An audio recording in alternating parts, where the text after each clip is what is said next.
നമസ്കാരം, ജന്മഭൂമിയിലേക്ക് സ്വാഗതം. 15 വർഷം മുൻപ് ഭർത്താവും ബന്ധുക്കളും ചേർന്ന് യുവതിയെ കൊലപ്പെടുത്തി സെപ്റ്റിക് ടാങ്കിൽ മൃതദേഹം ഒളിപ്പിച്ച സംഭവത്തിൽ അന്വേഷണം ഊർജിതമാക്കിയിരിക്കുകയാണ് പോലീസ്. മാന്നാർ കുട്ടമ്പേരൂർ സ്വദേശിയുമായി കല അടുപ്പത്തിലായിരുന്നെന്നും ഈ ബന്ധുവിന്റെ പേരിലാണ് ഭർത്താവ് അനിലും സുഹൃത്തുക്കളും ചേർന്ന് യുവതിയെ കൊലപ്പെടുത്തിയതെന്നുമാണ് പോലീസിന് ലഭിച്ചിട്ടുള്ള വിവരം.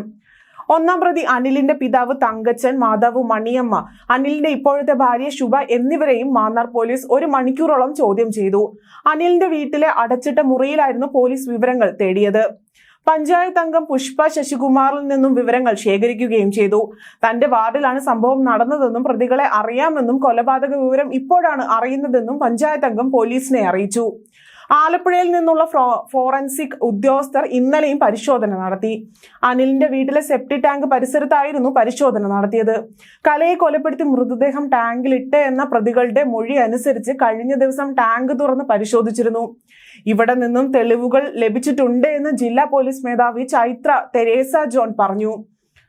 അതിനിടെ കലയുടെ ഭർത്താവ് അനിൽ ഇസ്രയേലിലെ ആശുപത്രിയിൽ ചികിത്സ തേടി എന്ന റിപ്പോർട്ടുകളാണ് ഇപ്പോൾ പുറത്തു വരുന്നത്. രക്തസമ്മർദ്ദം കൂടിയതിന് പിന്നാലെ അനിലിനെ മൂക്കിൽ നിന്നും രക്തം വന്നതോടെയാണ് ആശുപത്രിയിൽ ചികിത്സ തേടിയിരിക്കുന്നത്. കലയെ കൊലപ്പെടുത്തിയ കേസിൽ കൂട്ടുപ്രതികൾ പിടിയിലായത് അറിഞ്ഞതിന് പിന്നാലെയാണ് അനിലിന് ശാരീരിക അസ്വസ്ഥതകൾ ഉണ്ടായത്.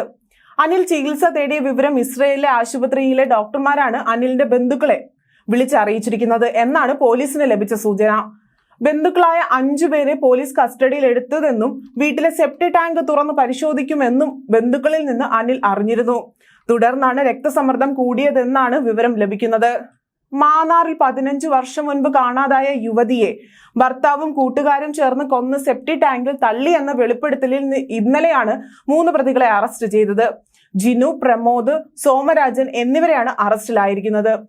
കൊല്ലപ്പെട്ട കലയുടെ ഭർത്താവ് അനിൽകുമാറാണ് കേസിലെ 1-ാം പ്രതി.